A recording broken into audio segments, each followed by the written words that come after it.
you can manage to break out there, if either Fnatic or SK start losing some games, suddenly it looks really good for you towards the end of the split. Well, we'll see how it works out. We apologize about the delay, but we are into the final game of day 1 here in week 5. Bans flying thick and fast. Unicorns removing Zed, Siva, as well as Lissandra, and H2k have taken off that Cassiopeia and Maokai from Chachi, but Gnar is still available. A lot of teamfight focus from H2k in their bans, and I really like this Sivir ban coming in here because Yanin as well. He's not a hard carry, AD carry. He's more about utility, helping the team. And what H2k did so well last week was when Yanin would get an advantage, he would play Sivir and he would just fast push waves. He would get one out of it, go to mid lane, get another one, go to top lane. And he really used that wave clear and again, fast pushing ability to just get a massive lead for H2k in both the games. So that's why Unicorns targeted, ban it away and say, okay, let's see what our 2 AD carries can do when they're no longer playing that supportive or utility-focused AD carry Sivir is. Well, we'll see what the teams decide. Fairly quick lock-in for Kikis on that Jarvan. This will be the 4th time that he's played the champion. Again, very high kill participation, 89% for Kikis on Jarvan the 4th. Yeah, but one of the first times we actually got to see Unicorns not first picking Gnar when he was open. Normally they will instantly lock him, especially also with Lissandra being taken away. Kassadin is open, not being taken in the first rotation by H2k, so that could be the go-to signal for Power of Evil, especially because Cassiopeia has been banned away, who has a fairly good matchup against him. And if you contrast Power of Evil Kassadin versus Ryu Kassadin, Power of Evil has managed to earn himself 6 kills, 0 deaths, 8 assists in one game, and Ryu is simply not shown. Played one, he went 5-4-4, and Ryu struggled when he's playing those assassins overall. We'll get to that in a second. Irelia and Corki locked in. Unicorns with a very powerful mid game. Okay, so this explains the first pick Jarvan. First of all, you take it away from Lulix, and then you actually somewhat bait H2k to taking that Gnar, so you don't have that Gnar and Jarvan combination we've seen so many times, and you pick Irelia into it. Irelia will beat Gnar in a one-on-one, especially once Trinity Force is completed, but you are weaker in terms of team fighting, so as long as Unicorns can keep Oduamne in a side lane with Vishichachi, then they suddenly have the edge here because of their Irelia matchup, and that's what they've been doing, and we've seen it before as well, taking this kind of comp. So that's why they first picked the Jarvan and actually give Gnar over. Well, we'll see if Unicorns can maintain control of the map by keeping H2k in one of those side lanes. H2k last week demonstrated near flawless map play, near flawless transitions and rotations between lanes. They've got themselves a very mobile jungler in Rek'Sai, and Hyanen's grabbed himself that bursty Graves. It'll be the 2nd time he will be performing on that AD carry. A fairly meta, fairly standard team composition here for H2k. Kassadin's still available, and mid lane is left to be locked in. Very, very standard all around. Good lanes, early jungler who can make some plays. We saw how, obviously, Reignover were basically running rings around Svensson on Jarvan earlier today with his Rek'Sai. Lulix looking to do the same. He's always extremely active early on. He's really the guy trying to snowball the team. And then, of course, we want to see what Kassin can do, because he actually had a great start last week. Both the games, it was him with the first blood onto Nif, really starting to snowball against elements. He likes to play Annie, he likes to play Thresh. Thresh already been picked, so I'm not even sure why I'm talking about it. Whatever support picks is going to be for Kassin. Well, Unicorns of Love rounded out the team composition. Power of Evil going to arguably his signature champion, Syndra. It has been hit or miss, but he definitely knows how to land those stuns. Morgana has that disengaged support. There is poke, there is siege, there is burst. H2k still have to decide who they put mid lane and who they're going to run into this Syndra from Power of Evil. Yeah, I mean, you can go for a very safe choice in Orianna, but you kind of give up all the pressure in the lane. We have seen it being played from Ryu beforehand. And then again, you have a very strong 5-on-5 team fight. In that case, Kassadin also open for him. LeBlanc open, Lulu open. Yeah, LeBlanc, Syndra. Ari open. What does Ryu want to go to round out the team composition? It's going to be that team fight, as you predicted, Deficio. Orianna. Yeah, so just very safe. You give up all the pressure in the lane. So this opens up for Unicorns of Love to push in that mid lane and then have Kikis, as he likes to do, play a bit more aggressive. But you don't really want to walk in and try and duel that Rek'Sai too often for him. But Unicorns, as you just said before, they have a lot of options here. You can siege up with a Syndra Corki into mid-game fairly easily. You have the split pushing potential of an Irelia. You have the Black Shield from Morgana, so there's some disengage coming in. A very, very standard but all-around team comp, where H2k is more about this straight up 5-on-5 teamfight here. Mechanar goes in, Orianna and Graves combined with the two ultis, that's your AoE wombo combo you gotta pull off. Once that is gone, however, that's where it becomes pretty tough for them against a lot of sustained damage from Unicorns. Well, we saw throughout the entirety of that last minute, Sheepy as well as Prolly really in full discussion with their teams. We've heard from both of the respective coaches that in those last minutes they just discuss how to play the comp, things to remember, warding strategies. Fisher, we've touched on the timing of these team comps. We will see them in just a moment, but I think it's all about the mid game for the Unicorns of Love. And I feel if H2k are given time to scale, I think I prefer their comp in the late game. Yes, there's risk, inherent risk in that wombo combo, but I don't know. I think they can make it work. H2k have shown great team play. It can be slightly stronger, but it's not too big of a difference. Unicorns of Love have loads of things they can still do. Well, you did see those team comps, guys. Hit us up on Twitter. Hashtag UOL win or hashtag H2k win. And I've got a fun mini game. This is the battle, in my mind, of the up-and-coming Swedish ADCs. The Swedish AD carries that everybody's talking, where do they actually rank? What is their power level?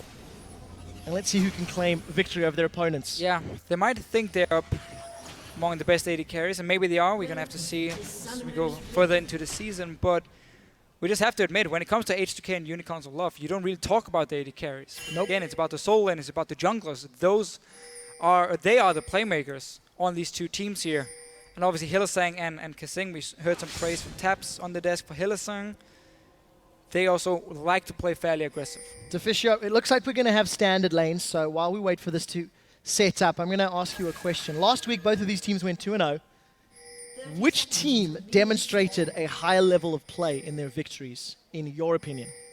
So I want to say H2k because they won on 30 minutes in both the games, but they played Elements and Rocket, two teams known for being very weak early on. And again, if you manage to get that kind of snowballing like H2k did, you can close it out very easily. But I just like the way they really moved around the map. There was barely any mistakes from them, and that's again why I feel like H2k looks slightly better, but it's impossible to say. Now they're facing each other, different opponents. I don't expect to see the same kind of mistakes like we saw Rocket and Elements do early on from Unicorns here. So we'll see if Unicorns can maintain control in the early game. Nothing really surprising as far as itemization is concerned. We do see both of the top laners hanging out with their junglers to set up that very early buddy system. And Hylissang going to get an early ward, an early vision. So he's just trying to spot if H2k actually doing the Gromp and see if he can stop them on it. And as soon as they saw him roam around, they decided to not start it and instead go down to this lane here. Normally, otherwise on Thresh and Graves, you can take Gromp really easily, even flake the Gromp down towards the tri-bush so you have a shorter route into the lane itself. But we're gonna just see no XP advantage, fairly standard start. Same goes for the top lane. Clough 5 actually from Odo Amnes, so really not looking to bully out the Aurelia instead. Just have these very, very long trades where you're going to out-sustain her instead, but she has a flask and potion, so it's going to be a bit of a farm lane between these two. Well, we'll see who can come out ahead. Okay. Holy moly! Unicorns have got some fans. Those fellas last week with the unicorn head masks. Mask is the word I'm looking for. Obviously chiming in 91%. But it is up to this game to determine who's going to control that mid stage. Oda Wamne, as you've touched on, defensive start, shoved the wave in. We did see Power of Evil shoving the mid lane in against Ryu. And a moment ago, Hyonan and Kasing pushing as well. Yeah, Visichachi was helping Kikis with the Gromp, so just came a little bit later to the lane phase. I actually didn't see if Oda Wamne did the same, but it doesn't even matter. Now early on, will always be able to poke the Aurelia with range, push down the wave. It's going to be all about the Trinity Force completed or just phage into Sheen, and that's where Visichachi can take over the lane and start jumping the Gnar. Well, Kasing threads the needle, hooks that death sentence onto Vardags to put some poke down. 16 CS to what will be 15 shortly. Oh, missed actually by Vardags. So now a trade in the top lane. This was meant to be a farm lane. Oda Wamne and Visichachi putting a lot of hurts. It can still be a farm lane because there's so many potions and ways of getting HP back for them. So once they take one trade, they just back away, use all the sustain, and then they go at it once again. Whoever wins those trades and forces the first guy to run out of potions or flask charges can then force him back to base and actually start getting an edge in the lane. Well, let's see if Kasing can get to the point in a couple of levels time where he can pop that black shield. It's just that death sentence if he decides to skill that route. Gives him the opportunity to burst it down and still get CC after. Yeah, and also we normally see the cooldown reduction builds on Thresh, where it's really good when you max your hook, the Q, because it goes down every level in terms of cooldown. And also if you do manage to connect it, there's a 3 seconds less cooldown, so the more cooldown reduction, obviously the more often you can spam it out. And I believe actually on 40%, if you manage to connect the hook, you go down to like 4.5 seconds cooldown on it. So that's very, very low for the late game stages, focusing. But again, I mean, top lane, just go back to the top 5. I actually quite like it, because you know Aurelia starting Flask Potions, so it means you won't get out-sustained and can just stay here and keep farming. So let's see how much trouble Odoamne is in. The wave is probably going to push away from him in a moment or two. We'll see how that plays out.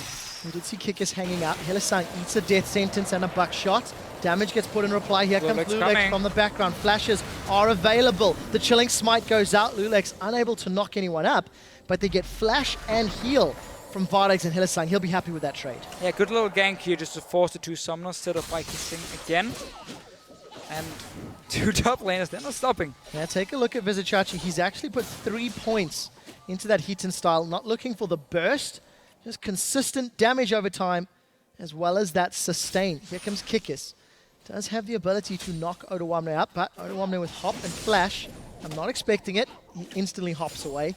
Actually going to be cheeky enough, get excited with that hyper and put damage down. H2k sensing an opportunity. He started a relatively risky dragon. Yeah. Lulex is low. Very big difference though in what both teams are doing early on. You see Lulex go for the safer option, where Kasing could connect the hook and then actually set up. He forced 2 summoners. Now he gets a dragon as well because he was on the bottom side of the map controlling it. While Kik has actually been wasting his time, making sure Vizicachi could push in the wave. That's why he was staying out there. You saw as soon as he went for the gank, it was like, oh, you're just going to jump away anyway. So Kik is just staying there to make sure Vizicachi can farm.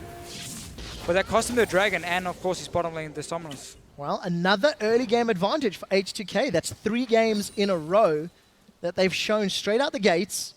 They can make the right plays, they can make the right decisions. They did this last week, and they started well this week. Yes, it might be an advantage now, but once Aurelia, again, as we talk about, get close to that Trinity Force, then she will take over the lane. And then suddenly it's an advantage to Unicorns of Love that they secured Vizicachi in the lane itself to pick up farm. Not really been denied too much. So it just depends on how you look at it, and it's different times it's going to benefit you. We'll see who can take advantage of that. 7 minutes on the clock. Even gold. Look at CS numbers. Chachi under a little bit of pressure from that mini Nars auto attack. So he's about 6 down. Even in the mid lane. Even on your 80 carries. Gold as close as it's going to be. We're going to have to settle ourselves in for a long one. Both of these teams fairly happy to wait for their first items before they pick any fights. But Unicorns will hit quite a large mid-game spike compared to H2k as well. On their side, when you have 1 item completed for the Syndrome, Magic Penetration as well coming in. You see Power of Evil even waited till he could buy a large rod for himself. So he's going to be very, very strong already. And then obviously Corki Trinity Force, the Red Trinity Force means that the Unicorns have a window where they can force these towers here, fast push them down before Orianna gets to a 2-3 item spike herself, where she can really become useful. Oh, Kasing is in trouble. Let's see what can happen. No engage on the rest of UOL. Not enough deep vision, and Ryu was close by. 2 supports roaming already, leaving the 80 carries on their own. Grace and Corki are 2 of the 80 carries who can sit and farm. And don't really need the support to stay. One of the reasons they're so good in the current meta, where you have all this roaming between supports. I can hear Lulex using that Tremor Sense, looking for targets. But Unicorns still playing relatively aggressive. They do have the support of Power of Evil if they were to break out into a fight.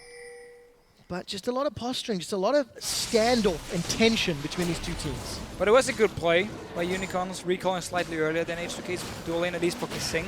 And have Hylissang group up with Kikis just to place these 2 deep wards, so you now have full information on where Lulex is. If he's around the top side, you can just see them ping him out. Which again means you can play more aggressive in the lane. You don't have to worry about your Aurelia suddenly being ganked, because you could see Lulex in that jungle here. So just getting some extra information on the side of Unicorns, opening up for more options. Again, you're pre-planning what's going to happen in a few minutes. And that's why the deep wards are so important. Well, we'll see what Unicorns can decide to do. They seem content to farm their way up. got themselves some decent bursty items. Sheen on both the top and bottom lane, as well as that needlessly large rod. If they get damage down, it's going to hurt. Yeah, and I expect Power of Evil to just sit on this large rod for some time and get a Morellonomicon before he completes it, so we get that cooldown reduction, obviously the 80 AP as well, because you don't really benefit too much from getting a Death Scab as your first item. You don't really use the passive well enough. So you rather get that cooldown reduction as well from the Morellonomicon and the mana regen, of course. It's a great demonstration of skill shots there from Power Evil, connecting everything. Does take an attack and dissonance in reply. And something that we haven't touched on yet, Lulex has been in control of the crab in the lower half of the river, where Kikis has been in control of the crab in the top half of the river. So making sure they're farming their way up. Kikis already got Warrior Enchantment. Some good aggressive plays from Kasing, throwing the lantern out. This is actually something that Crepo said last week while watching Kasing's games. He's got the cojones to move forward and throw the lantern out regardless of the supporters there, just psyching his opponent. Yeah, mind games. If he does it 2 or 3 times and there's no jungler showing up, then the 4th time he does it, well, you're like, he's just baiting us again, and suddenly Lulex is there in your face. So just mind games, and again, you can also do it if it's a very passive lane, like in this case where they're just farming, no real action going on. So you don't have to keep that lantern ready for Mr. Kasing. But honestly, Unicorns are just waiting to hit this mid-game spike where one item is completed for the 3 carries before they want to group up and start pressuring any turrets or dragons in this case. While H2k obviously want more time for Rio to scale up. Oh, whoppa! Misclick. Ryu hoping to pull Power of Evil in to take a turret shot. Didn't work out. Not the end of the world. It has been a fairly slow laning phase, and we did see Hyanin eat that Dark Binding, but that also just resulted in some damage. You really see Odoamne here respecting how strong Aurelia is going to be in a few minutes, so he goes for Sunfire Cape as well, just to have one of the cheapest tank items he can get. Obviously using that cloth armor as well, building into it. Normally though against Aurelia, Randuin's Omen would be a lot better. But in this case, he's also looking for some pushing power to take down his turret with the Sunfire. Well, we'll see. He's going to gnaw Vizichachi, but Chachi did not get hit into the wall. So without that stun and follow-up, it just means Lulex is going to back away. So Vizichachi, 1 Blade Surge. He escapes the gank in the top lane. Kick is here down the bottom lane. The 2 junglers, they keep swapping positions on the map. When Lulex is ganking top lane, Kikis was looking towards the bottom side. Dragon is spawning, so that's why he's here now. Getting at least a 1 deep ward down. And if Lulex would have stayed top lane, we might have seen Unicorns try it. But then you have to remember there's the ulti from a Rek'Sai and obviously a TP from Odoamne, so Lulex can make these plays on the top side and still join for Dragon. So, as even as this game is going to get at the 12-minute mark, Dragon is up right now. We do see the makings of that Morellonomicon for Power of Evil versus a completed Athene's for Ryu. One thing that I do think we need to keep our eyes on is just how many hit points the respective towers have in each of the lanes. I get the vibe that once a tower goes down for either team, it's just going to free up their ability to move.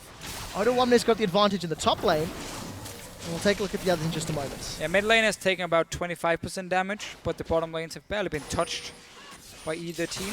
So they might just trade the mid for the top turret, but that's where you always want to get the mid turret down, because that opens up the entrance to the enemy jungle 2 ways, where top lane only really opens up around the tri-bush itself. But let's see what happens. Once again, Odoamne is pushing down. He wants this tower.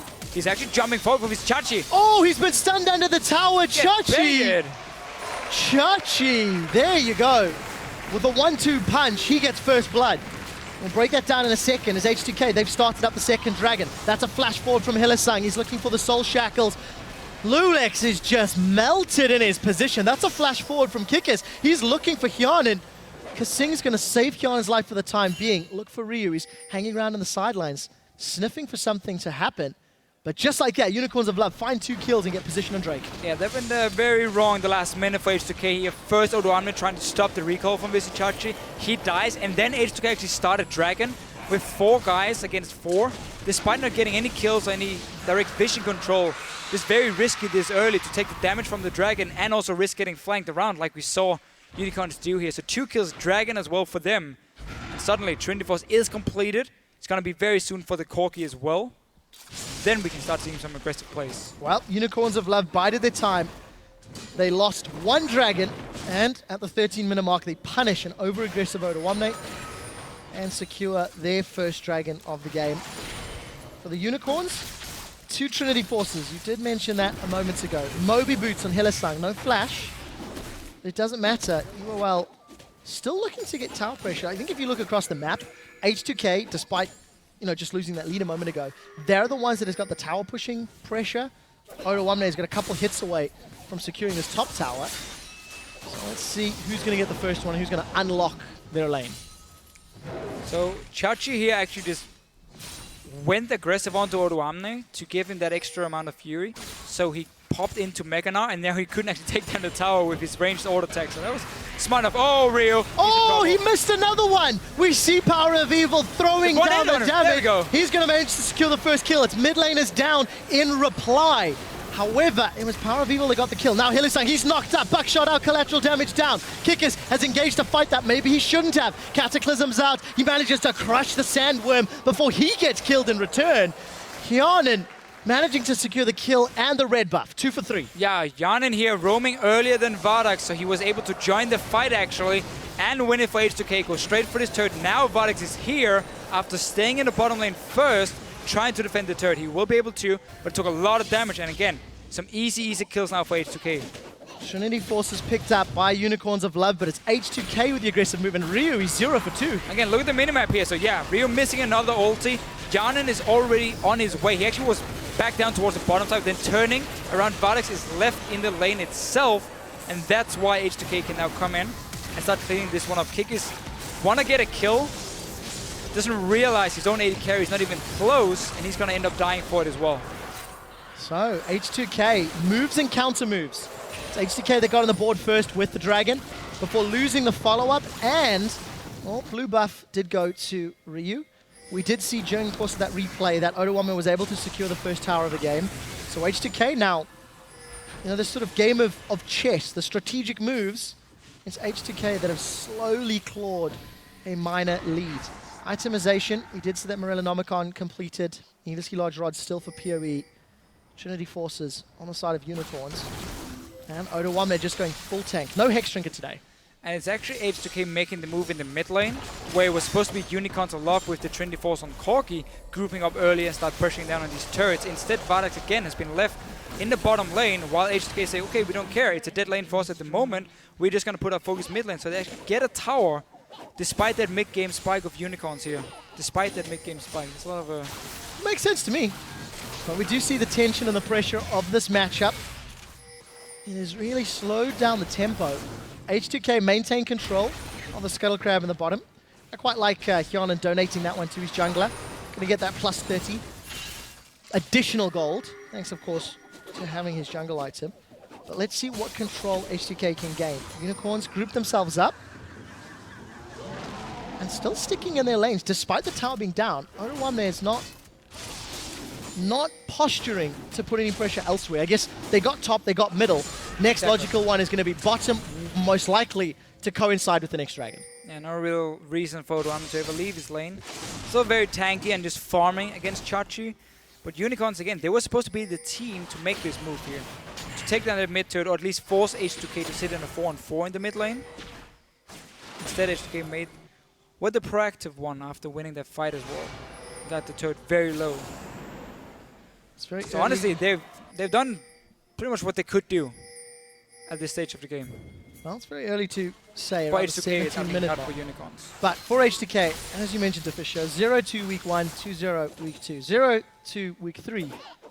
This week, technically, according to the curse, would actually be a 2-0 week.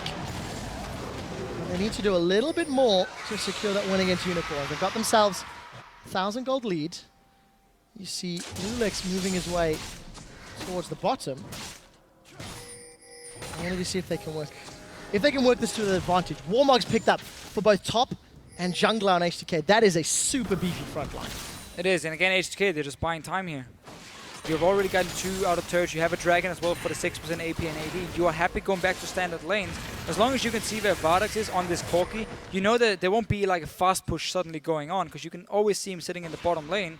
So that's fine for them. You want to get your 2-item spike on the Graves as well, where he suddenly can now start out-damaging a Corki. In terms of like overall poking, burst coming in from him. So Hyanin, I mean, he's perfectly fine. at the moment. Notice the timing. 30 seconds until Dragon is up, and all of a sudden H2k are grouping. The flash, the death sentence connects with Power of Evil, but the flay goes way wide. Cataclysm comes out and instantly flashed away from. Now Lulix is caught behind enemy territory. He's going to be able to tunnel his way to safety for the time being as Kasing catches Chachi. Soul Shackles goes out and will take out the Queen of the Zersai. The Mega Narc throws them backwards. It's a 1-for-1 trade as a double stun for Moto Omne. Ryu hits 2 with his third ultimate, and the collateral damage from behind. H2k are showing up, and they have taken 3 in reply for 1. Might not be over yet. Oh, Power of Evil forced to flash. And Yanin coming in again here. Dragon is alive for H2k if they want to go for it. But they're the ones making the plays. Kasing flashing in with the death sentence here onto Power of Evil. Start the fight. Actually looked bad in the start. But then because Mega Narc came up from Odo Amne, he could jump in, re-engage the whole fight. Yanin came roaming up and cleaned up the last kill as well. Dragon for H2k. Honestly, they're looking solid. Power spikes in favor of Unicorns with those Trinity Forces, but not working out. Here's a replay of that flash death sentence. Again, Kasing, he likes to make these big plays. Yes, okay, you missed a play and ulti in this case, and you actually end up losing your jungler first. But because Mega Narc is coming from Odo Amne, that's all they're waiting for. Buying time now. Okay, Lurix, you go down. Odo Amne, he stays, keeps auto-attacking, keeps building up the energy. Then he goes in. Hillsang goes down. Ryu actually lands an ulti as well. Easy one for him on Odo Amne. Clean up a few kills. Well played by H2k. They managed to get themselves that second dragon. A bunch of flashes from the Unicorns of Love, and they're off to a very, very positive start. 2,500 gold lead. 1 kill in the advantage, and now trying to fend off Unicorns who have just snuck their first tower of the game. It's still balancing on a knife edge. Yes, H2k have had good engages. Yes, H2k have got a lead, but they are somewhat reliant on their ultimates. They are somewhat reliant on getting the Mega Narc, getting the Shockwave. So if H2k make one misstep in those fights, I think Unicorns can pull it back. Yeah, that's the thing again. It's pretty tough to play to come from H2k because fail one of your ultis and suddenly Unicorns Love can re-engage on the side. But honestly, the way they've been playing so far, getting out these outer turrets, getting the kills, a lot of farm as well. The Graves towards the static shift point. I think I said earlier that Graves couldn't do more burst damage than a Corki. I'd like to take that one back. That was a bit not exactly what I meant to say. I was saying Graves on 2 item spikes is going to be very, very strong. We'll see if they can make it count. Kiana's been able to respond to those team fights. I'd say a little better than Vardags. He managed to make it to the mid lane on both of the 2 team fights that have occurred. And while Vardags hasn't necessarily been involved, 0 kills, 0 assists, that's going to be a testament to that. He is still scaling. He is still going to be in a position where he can make an impact shortly. The thing is, though, for Vardags, he's always been a step behind Yanin in this game. Yanin's been pushing down the wave, and then Vardags would join, and he would stay for too long, while H2k would then roam to mid lane and make a play, and that actually cost Unicorns a lot. That's flashing away, but look at the bot lane here. Someone needs to go back down and defend. That's an uncharacteristic mistake from Kikis. Didn't manage to get that flag and drag. And of course he did get the flash from Lulix. So let's see what Hyanin can do. There's a million pings in that middle lane. H2k may be trading mid tower for bottom inner tower. We do hear the Rek'Sai scream. They're coming from behind. But again, this was the push I was expecting like 5-6 minutes ago from Unicorns, where they grouped together. You have the Morgana as well for disengage, but we're going to get a fight. Well, let's see what happens. The attack and dissonance goes out. Kikis caught in the back line. Gnar goes out. Kikis gets the Cataclysm down, which will kill Kasing before he is taken out in reply. We did see Chachi recall and try to put some presence on Hyanin. He gets caught by the Dark Binding. Soul Shackles is out. That was an ultimate blown, so AD carry and support in reply for a jungler. H2k did get a tower in the bottom lane. Unicorns got a tower in the middle lane. Overall, net gain for Unicorns of Love. Got at least to open up the mid lane and show what they can do with the Syndra Corki. Visichachi just didn't have a teleport ready to join the fight, and he was very late getting to the bottom lane. That's why he lost the tower to Yanin as well. So we're not seeing the same kind of play from Unicorns like we did last week. It's a bit more sloppiness, I think it's safe to say. But they're getting there now. At least got the 2 turrets down. Keep using your insanely strong Syndra and also the Trinity Force Corki. And I also want to quote something that Sharks actually mentioned 2 weeks ago when talking about the Unicorns of Love, saying how as a team they have this go switch and it tends to be on all the time. And one of the reasons that they were struggling in many of their games, they were over-aggressive as a team. However, last week, Unicorns managed to find some control, managed to find some patience. We actually mentioned they found that pause button. Now it feels like they're a little stuck in the pause mode, as they've had these power spikes, they've had these opportunities to play aggressive, and have opted to not take them. So now, ironically, they need to go back to a style of play from earlier in the split, where they are looking to fight and actually looking to, you know, catch H2k off guard. We're gonna see here as well from Vardax. He's not going Blade into the double tank from H2k's side. Instead going for Infinity, so he wants the highest amount of single target damage he can get. Question is if Lulix and Odoamne will even allow him to sit an auto attack or force him to sit so far back he only deals damage with his rockets, at least for most of the fight itself. So no lifesteal coming in from him. Again, not a lot of poke coming in from H2k, so you don't really need that lifesteal on his side, so that's fine. Well, the tempo of the game is playing into Vardax's favor, that he's going to have the opportunity to build towards that high edge. 25 minutes in, 1,000 gold separates the teams, 4 towers to 3. I mean, again, it is just completely even.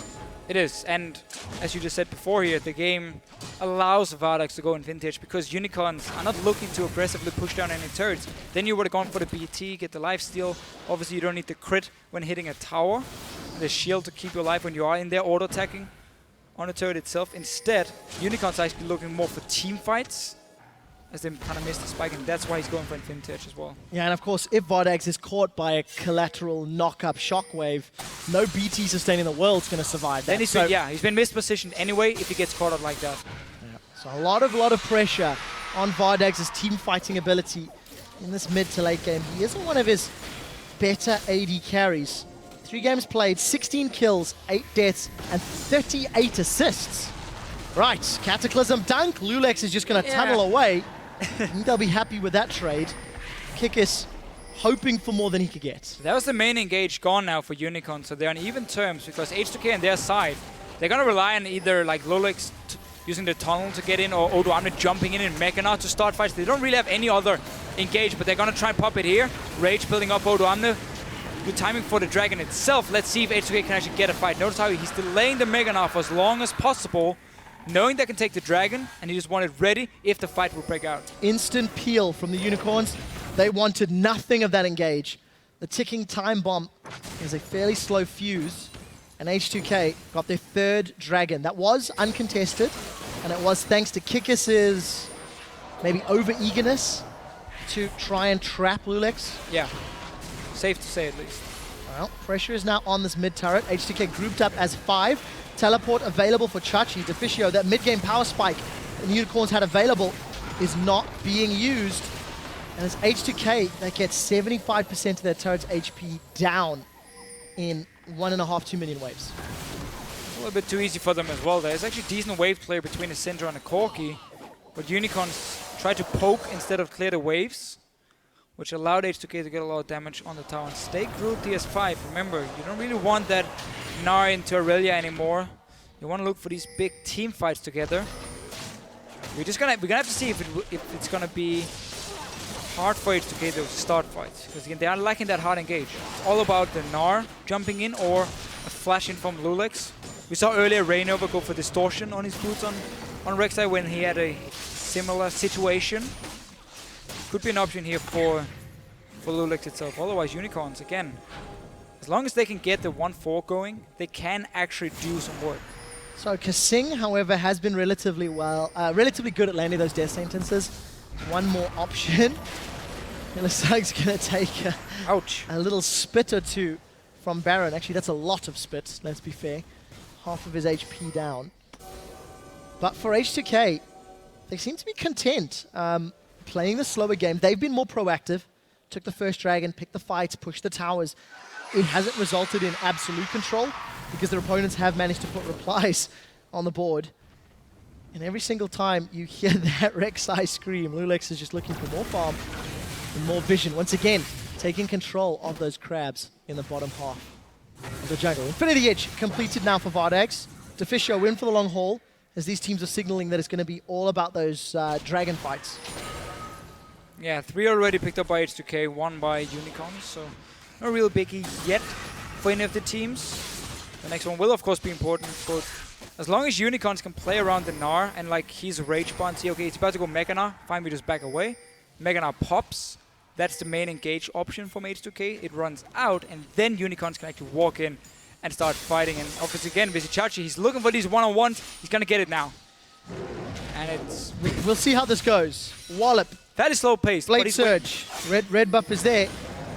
It's a race, and Chachi is winning. Gonna force the Gnar ultimate from Odoamne. Not a matchup that Odoamne wants, but Odoamne is not looking for the 1v1, he's looking for the team fights. Let's see the positioning.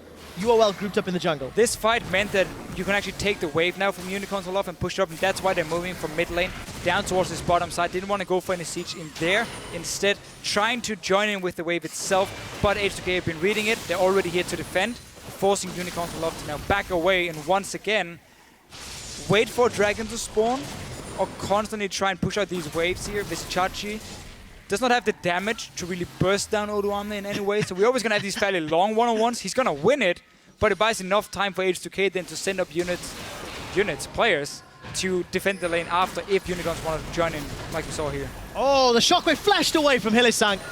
Ryu looking for another one. He's 1 for 4, but this one was dodged, not missed. I like the fact that UOL were willing to go aggressive. Once Odoamne did not have his Mega Gnar available, Chachi wants to dive, Kikis does not. He was burned before. And Odoamne went Mega Gnar, gonna have all of that additional tankiness to burn through. UOL are not giving up on this bottom turret, but the support from H2k will be here shortly. Let's see what they can do for wave clear. Ryu's got a lot of damage, and he's gonna be the primary one. Yanan was top lane before, and he was gonna push out the wave here, start the slow push for them, which means actually Unicorns Aloft can get some damage on the turret this time around. 50% of it down, we see those spears coming out.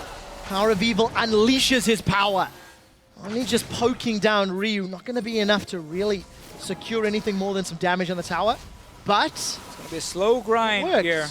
It's going to be, it is one. It is one. With 31 minutes in, 3 towers to 4. Again, gold is even. H2k minorly in the lead, but 1 minute to go for the next dragon. Let's see who's going to get better positioning. I was optimistic. So the Unicorns actually had a chance here to ward up this blue, the blue side jungle from H2k around the blue buff itself. Decided to actually go back, so not really getting any vision control before the dragon spawns, so not going to try and trap H2k, which now allows both teams actually to walk down themselves, reset the whole game again, as everyone just recalled.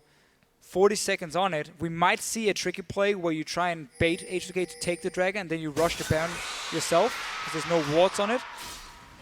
And that's also why Visichachi is moving over here, setting up for that option, or just getting this vision down from the Skull Crab so he can actually start the dragon himself and see if H2k are trying to do it. Well, let's see what decision these teams make.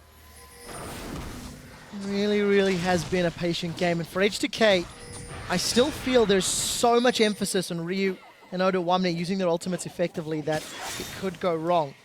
There is these 2 ultra tanks doing battle. Odoamne is going to have the support of Ryu. Odoamne gets a little bit of damage down from that hyper and has to back away. Lulex caught this time with no full support, and Kikis holds his Cataclysm for disengage. It is really good warding from Unicorns here around it, denying a lot of vision from H2k. Just got to get that one ward here in the small bush on the side. There we go, pink ward from Hylissang. So they have full control, and again, they can see Odoamne at all times. They can see his rage by now is full, wait for that Mega Gnar to pop, wait for it to disappear again, and then you can start a dragon, and H2k doesn't want to fight anymore because they have the small mini Gnar. Well, Nagata, the house gets thrown out, so UOL will be aware.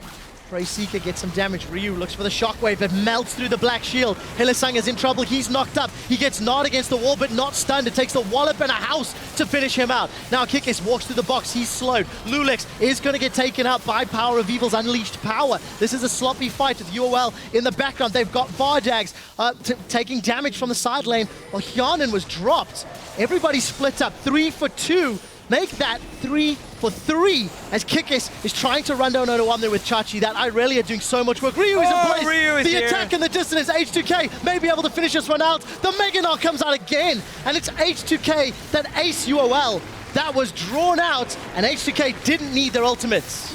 No, they didn't, but like, Unicorns of Love here is set up around the small choke point coming into the dragon itself, looking for a pick. So they had no walls on that blue buff we talked about before. Ryu actually gets a somewhat good shockwave at least to start the fight and get some damage on Hillsing and Vardax.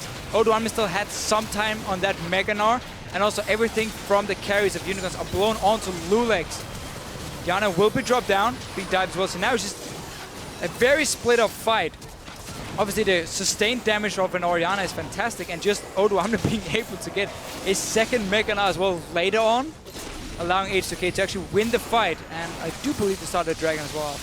Yeah, we did see that flash in from Power of Evil Ryu to secure the kill, and just ended up costing him. So 5 for 3, and H2k securing yet another Dragon. Mega Gnar keeping O2 alive. You don't need a wombo combo if your fight lasts 25 seconds. Yeah, and it was actually well played by Ryu as well. First he was kiting and he just kept running away until Unicorns turned around, and then he didn't start recalling anything. He actually rejoined the fight. And obviously an Orianna at this point, 3 items completed for her. Didn't get punished early on at all for being fairly passive like we often see with the Orianna. And then you see the consistent damage he can actually pull down. So H2k going to be very happy with the situation. Next Dragon is the all-important 5th Dragon. That could be what breaks the stalemate. H2k still only 2,500 gold in the lead at 35 minutes. O2 is a mega tank Gnar with that Thornmail. He's got all of the coats on. Every single coat, he's wearing it. And I wouldn't be surprised to see Randuin's as a last item. We'll see what he decides to pick up. Vizichachi on the other hand. Warmogs, Randuin's, Triforce. Also pretty beefy kickers. But it hasn't mattered. UOL may have waited too long. Power of Evil is way, way, way caught. Dark Binding goes out, and O2 carry on chasing. H2k punishing UOL for a small misstep. Yeah, it can't happen this late in the game. You cannot be caught out like that. You also have a Black Shield, worst case, but they're just not in position to use it. Lulex looking for more collateral damage available. It's not even needed. Actually wasn't available. That was a buckshot. And we did see 2 kills picked up for H2k. Unicorns punished for a misplay, punished for being in the wrong place. H2k securing an inhibitor turret and the inhibitor. Super minions and a 5th Dragon soon. It's been a slow strangulation, but H2k now have Unicorns on the back foot. Ryu's caught out, Shockwave catches 2. He goes golden, now Kickus in trouble. Buckshot from Hyanan secures another kill, 4-2 and 1. And H2k setting up with no jungle presence. This could be Baron. Could be Baron. Did you have blue buff on your mid lane as well, so full mana. No problems here. 2 guys from Unicorns in the base itself. Should be the Baron now for H2k. And honestly, this slow-paced game is just benefit them all around. They were the ones making the plays early on. Unicorns misplayed their composition there and their power spikes, and they've just been punished for it. Well, that's what O2 can do. He's chasing, he's throwing skill shot after skill shot. There are minions backing him out. Chuck the chimney, the kitchen sink, and everything else you can before Kasing pulls him out to safety. Now Vizichachi is playing aggressive. You can see that Hyanan moved up to the top lane to deal with that big minion wave that we saw in the mini-map. Minions doing some work, securing Unicorns a tower, but it feels like it's too little. Now that H2k have got Baron, they've got a strong lead, they've got super minions, and a dragon to take shortly. Yeah, the only problem now for H2k is you want to push down multiple lanes because of the wave clear from Unicorns, but you don't really have the comp to do it. You can start a slow push, but that's going to take a while, and then your Baron buff will almost have ran out by that time. So I think for them, they might honestly just wait again for this last dragon and not necessarily look to make too many aggressive pushes with the Baron itself. Get that 5th dragon first, and then go down as 5. And then you can really start hitting these turrets with 30% extra damage on them. Take down the structures very, very fast. 2 minutes less than until that dragon is up. Roughly the same amount of time that the Baron buff will last. Let's see what Unicorns can do. They are the ones playing aggressively. They did not manage to get control of that blue buff. He picked it up. It does look like Ryu was able to secure it. Chachi needs to go back very, very fast.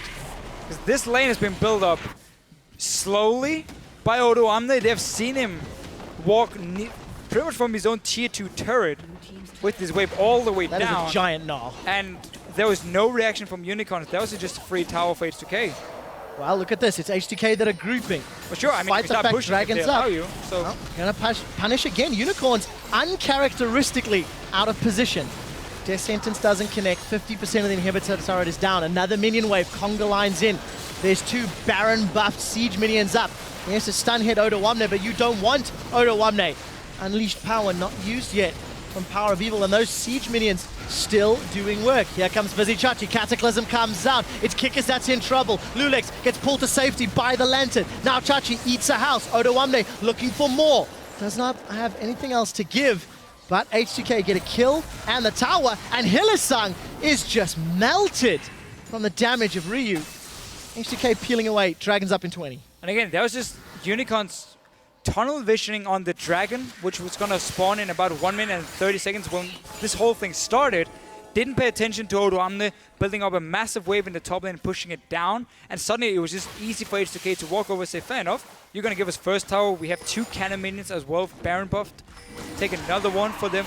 Gonna get the dragon as well, or will they? TP come in from Chachi. It's only 4 members from Unicorns against 5 from H2k. This is not gonna work. It's not gonna work. This is gonna be Abandoned scary. mission. Dragon is up. It is secured. Chachi's gonna get caught by a boomerang. H2k looking for more. Kasing, he flashes. He gets Hylissang. Black Shield is up, so he's not gonna get rooted. And despite the Soul Shackles going out, Ryu has found Power of Evil. That is not gonna be a powerful man as he's down. The wallop holds Chachi in place. It's 2 kills and Dragon number 5. Oda got over 4,500 hit points in Mega Bajillion Na, and he is just going to destroy Unicorns of Love. It seems the power of the mythical beasts has been tamed, and H2k are pushing in for the victory to round out their week with a strong first victory. Overall, just a very good game by H2k here, and actually showing they have great shot calling now. They know where to be in the map. They know how to create the plays. Kasing is not afraid to flash in on this Thresh here, trying to start a fight. And honestly, looking at the last 2 weeks, last week and this week, H2k looked like a stronger team than Unicorns of Love and more consistent in the way they're playing. If you just look at the last 2 weeks. Yeah, 3 games, I would agree with that. H2k slow and steady, but truthfully, they were always in control. Yeah, truthfully, they were making more proactive plays, and Unicorns, despite their timings and items, they didn't do anything. That was the weird thing, because Vardax was sitting in that bottom lane. He stayed there for such a long time when you were supposed to be the one grouping up here and actually try and create a pick through the Syndra stun and the Morgana binding. They didn't, and instead it was just H2k saying, fair enough, you're going to sit back and farm. We're going to make the plays. Roaming from Kasing, Yanin leaving the lane as well, winning these early fights for them, getting the early dragons. And Ryu could just sit back and farm on Orianna. He didn't have to do anything. He got to 3 items, said, fair enough, now I'm going to fight. And then he was really strong because he actually got to scale into late game. So this was a game for Unicorns where they have to go back and look at the champion and say, when do we need to abuse our spikes? When could we actually make some plays? Because we didn't do it this game. Massive difference in faces. Prolly, over the moon, ecstatic.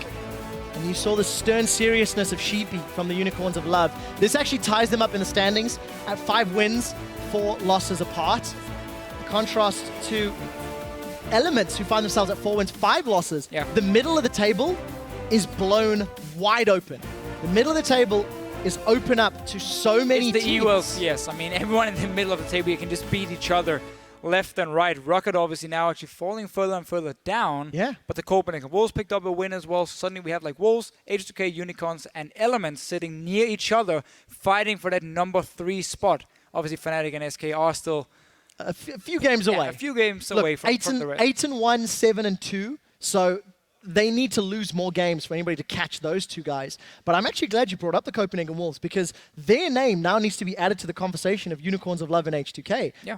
H2k and the Wolves have improved over the 5 weeks of the LCS more than any other teams. I think if you look at all 10 teams, they have shown that they've adapted to the stage and they're putting up great performances and great wins. And all the teams have coaches which the players speak very highly of. They respect them a lot. Dentist from Copenhagen was probably from H2k and Sheepy from Unicorns.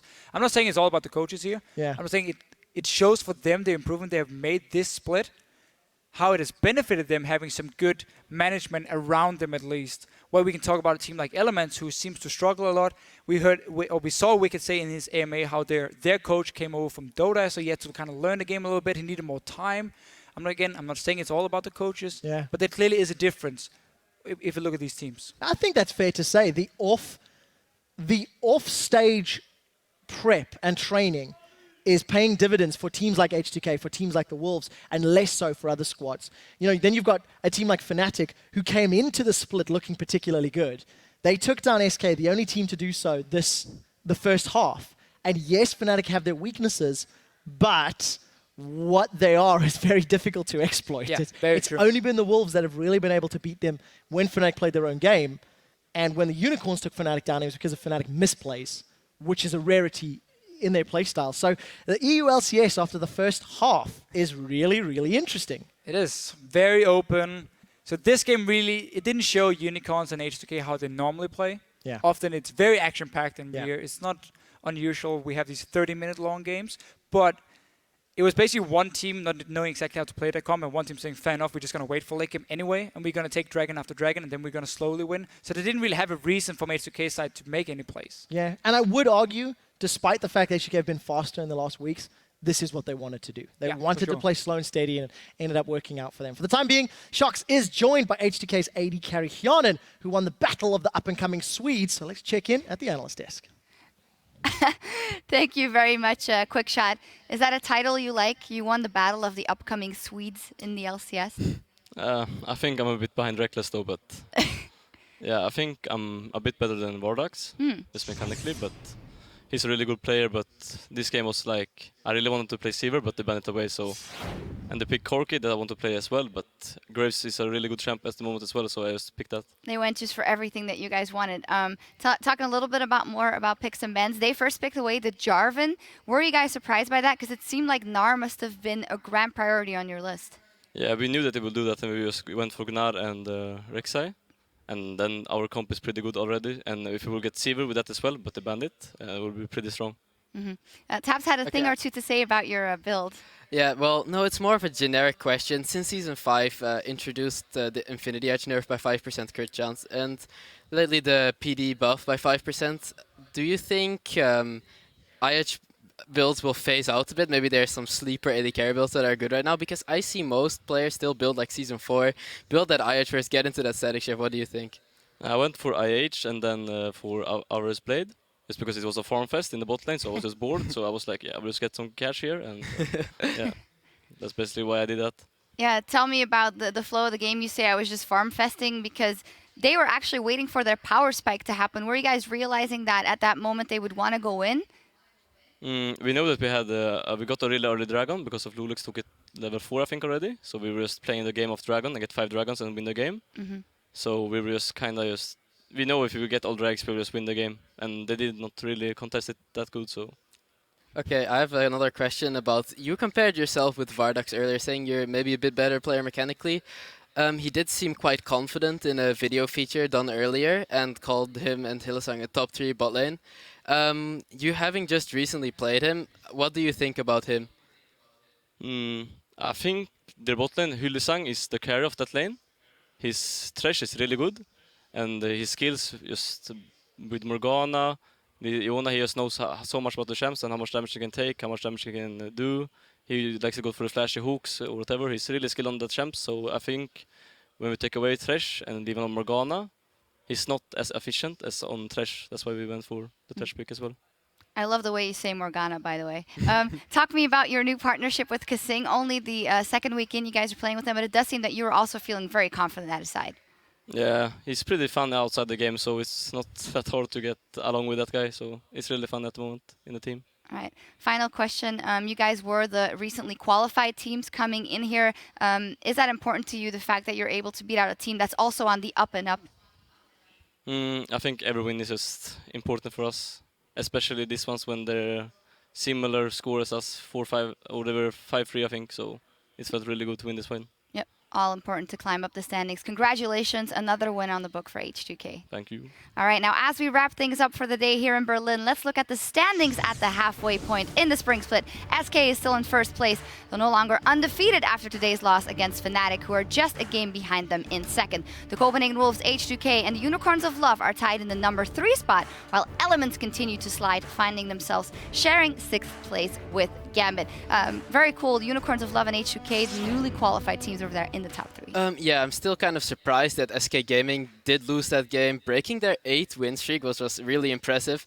And I'm wondering if more teams are just going to look at how Fnatic beat SK and just really analyze the replay of that game and try to use it against them. Like maybe they have found the crack in SK's armor and will try to use it in the future. We'll see if teams can replicate that. With today's games on the books, one player clearly played on a level above the rest, racking up 8 kills and 16 assists. That, along with a triple kill as a mechanized menace, makes Fnatic's Huni today's fantasy leader with 45 points.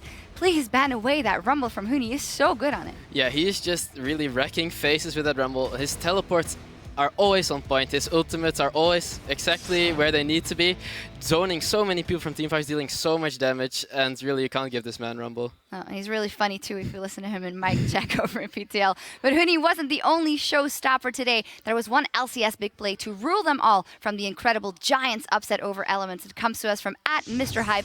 Cannot ignore the impact of that Baron seal. Incredible. At Frederick Roll, you the real MVP. Here is your LCS big play of the day. Hopped over the wall. Actually, Elements, they're peeling away for just a moment. Here comes Frederick. He stole it. What? Frederick comes up with a steal. And you avoid him going and stealing it. Oh, Reckless is... Well, he's dead. 2 kills. Yep, they managed to do it just like that. Now, Kevin, what is going on? Audrey comes up with a double. Giants Gaming, they haven't won a game since week 1, but they're about to do it here. They have pulled off the upset. Giants Gaming beat Elements. Oh my God. I'm reliving that moment all over again because it was so intense. And yes, it is very impressive to steal a Baron at that time, but it's also in all or nothing. It's what they did with it after. Yeah, I do agree. Stealing the Baron is kind of 50-50, and yeah, it's really impressive that he did pull it off, but they were still a mile behind even after getting that Baron. So afterwards, it's really what they did. Go to the bot lane, manage to get those pickoffs that at that time, because Elements dragged out the game for so long, the death timers were so long, and just getting those 3 pickoffs without losing anyone just allowed them to end the game. Crazy finish. Be sure to keep sending in those LCS big plays to @LOL Esports, and we'll check out a few more on Friday. The second half of the split starts tomorrow with Fnatic versus Gambit Gaming. Roccat will face Elements in a game where a win is crucial for both teams, and SK-Gaming will take on H2k. And as a reminder, each team will only face each other one more time this split, so every matchup matters. What are you looking forward to tomorrow, Tabs? What am I looking forward to? Yeah, I really don't know. Elements Roccat, maybe. Elements Rocket, yeah. Like Elements really looking to impress with their new top laner. Rocket is still in a slump, so they really have to pull off this win because they're never going to break their curse if they don't get that win. Yeah, and SK H2k is in there as well. After what H2k has shown here today, that'll also be a great one, of course. That all starts tomorrow at 6 p.m. Central European Time. That is 9 a.m. Pacific. That's all we have time for today. So on behalf of myself, our guest analyst Tabs, and the entire LCS team, thank you for tuning in, and we'll see you back here for the rest of Week 5 tomorrow.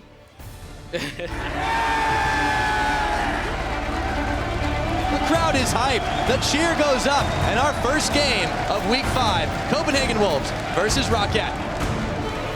Yenko's already a little bit low. They're focusing Airwalk, so they take him down, but Yenko's follows, and Woolite eats the charm. He's found Unlimited. He hits his Zanyas. Maybe they can find something as Airwalk comes a little too late. There's Overpow going down, however. Copenhagen Wolves take down Team Roccat. That is a massive crocodile. Corey and Nisbet caught out. Solar Flare hits nothing. Nisbet needed to make that count. That's 4 games in a row. 4 Gambit. The Meganarth throws him backwards. It's a 1-for-1 trade. Has a double stun for Motoamde. It seems the power of the mythical beasts has been tamed.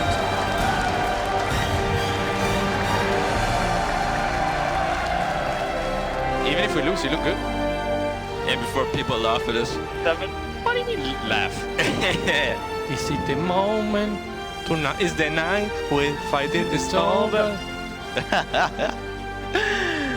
Oh, so happy. Shook is going to be able to zone them out. The Giants are dropping like flies. And here comes Frederick. He stole it. Frederick comes up with a the steal. They managed to do it just like that. Now, Kevin, what is going on? Andri comes up with a double. They have pulled off the upset. Giants Gaming beat Elements. Oh my God. Rector. Nice! Fnatic give SK Gaming their first loss of the 2015 spring split.